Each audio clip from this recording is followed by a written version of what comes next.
حضرت کعب بن مالک کہتے تھے کہ جب مجھے یہ خبر پہنچی کہ آپ واپس آ رہے ہیں مجھے فکر ہوئی اور میں جھوٹی باتیں سوچنے لگا کہ کس بات سے کل آپ کی ناراضگی سے بچ جاؤں، بہانہ بناؤں.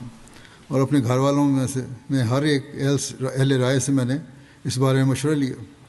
جب یہ کہا گیا کہ رسول اللہ صلی اللہ علیہ وسلم آن پہنچے میرے دل سے سارے جھوٹے خیالات کافور ہو گئے اور میں نے سمجھ لیا کہ میں کبھی بھی آپ صلی اللہ علیہ وسلم کے غصے سے ایسی بات سے بچنے کا نہیں جس میں جھوٹ ہو. اس لیے میں نے آپ صلی اللہ علیہ وسلم سے سچ سچ بیان کرنے کی ٹھان لی اور رسول اللہ صلی اللہ علیہ وسلم تشریف لے آئے.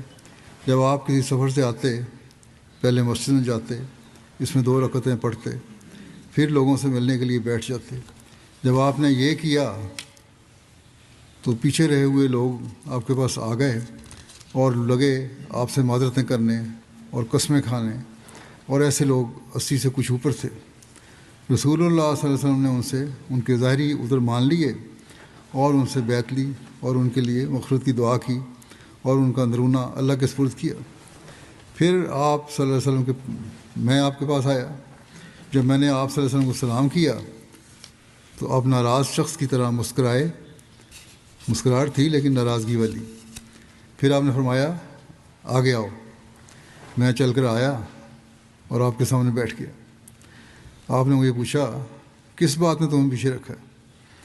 کیا تم نے سواری نہیں خریدی تھی؟